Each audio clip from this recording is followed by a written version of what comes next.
বাংলাদেশের সামাজিক উন্নয়নমূলক প্রতিষ্ঠান ফ্রেন্ডশিপ অর্জন করেছে পরিবেশের নোবেল খ্যাত দি আর্থশট পুরস্কার 2025। ফিক্স আওয়ার ক্লাইমেট ক্যাটাগরিতে এ জয় শুধু প্রতিষ্ঠানটির জন্য নয়, বরং বাংলাদেশের জন্য এক গৌরবময় অর্জন, কারণ এই প্রথম কোনো বাংলাদেশি সংস্থা এই সম্মানজনক পুরস্কার পেল। ফ্রেন্ডশিপকে স্বীকৃতি দেওয়া হয়েছে তাদের সমন্বিত প্রাকৃতিক ভিত্তি এবং স্থানীয় নেতৃত্বাধীন উন্নয়ন মডেলের জন্য, যা জলবায়ু ঝুঁকিপূর্ণ মানুষদের জীবনে স্থায়ী পরিবর্তন আনছে। 23 নভেম্বর রোববার দি আর্থশট পুরস্কার 2025-এর সার্বিক অভিজ্ঞতা ও জলবায়ু পরিবর্তন ইস্যুতে গণমাধ্যমের সঙ্গে মতবিনিময় করল ফ্রেন্ডশিপ। ওদের স্বপ্ন পূরণে পাশে থাকতে পেরে আমরা গর্বিত। এ সময় আর্থশট প্রাইজ গ্রহণের সেই মুহূর্তের অনুভূতি ব্যক্ত করেন ফ্রেন্ডশিপের প্রতিষ্ঠাতা রুনা খান।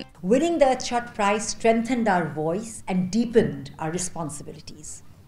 I called for trust-based partnerships, for direct access to resources, for ensuring working with respect to environment and biodiversity.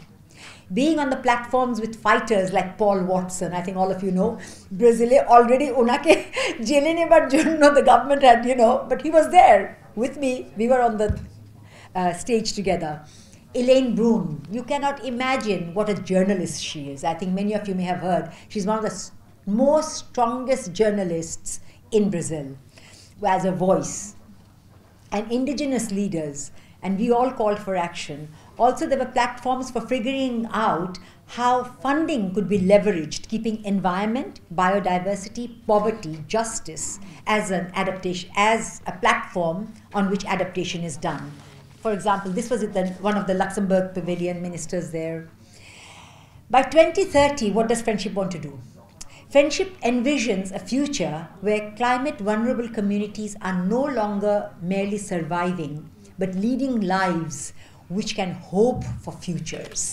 ফ্রেন্ডশিপের সবচেয়ে উল্লেখযোগ্য উদ্যোগগুলোর মধ্যে রয়েছে ম্যানগ্রোভ অ্যাফরেস্টেশন প্রজেক্ট, যা এ পুরস্কারের বড় অংশে ভূমিকা রেখেছে। প্রকল্পের মাধ্যমে ইতিমধ্যেই 6,50,000-এর বেশি ম্যানগ্রোভ গাছ রোপণ করা হয়েছে 200 হেক্টরেরও বেশি এলাকায়। পাশাপাশি তৈরি করা হয়েছে 62 কিলোমিটার সংরক্ষণ বাঁধ।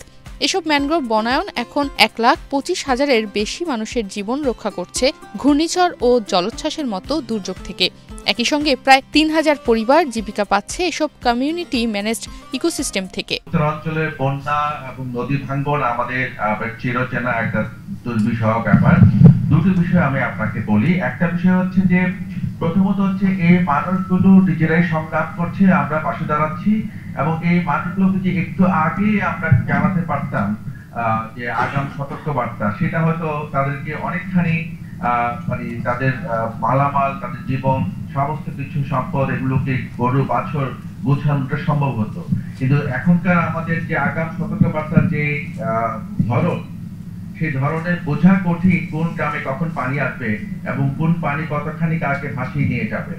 আমরা আর্লি ওয়ার্নিং এর জন্য একটা ইনিশিয়েটিভ নিয়েছি, সেটা Luxembourg institute of science and technology, বাংলাদেশের যে ফ্লাড ফোরকাস্টিং ডিপার্টমেন্ট আছে ওয়াটার ডেভেলপমেন্ট বোর্ডের যৌথভাবে, এবং IWM আমরা কাজ করছি। ইনশাআল্লাহ আগামী বছরের মধ্যে মডেলটা ডেভেলপ হবে। ম্যানগ্রোভ বন শুধু উপকূলের সুরক্ষা বাড়াচ্ছে না, বরং নীল কার্বন ইকোসিস্টেম তৈরি করে কার্বন নিঃসরণ কমাতেও বড় ভূমিকা রাখছে। 2030 সালের মধ্যে প্রকল্পকে 1500 হেক্টর পর্যন্ত বিস্তৃত করার লক্ষ্য নিয়েছে ফ্রেন্ডশিপ, যা বাংলাদেশের জাতীয় অভিযোজন পরিকল্পনা এবং বন বিভাগ মাস্টার প্ল্যানের সাথে সামঞ্জস্যপূর্ণ।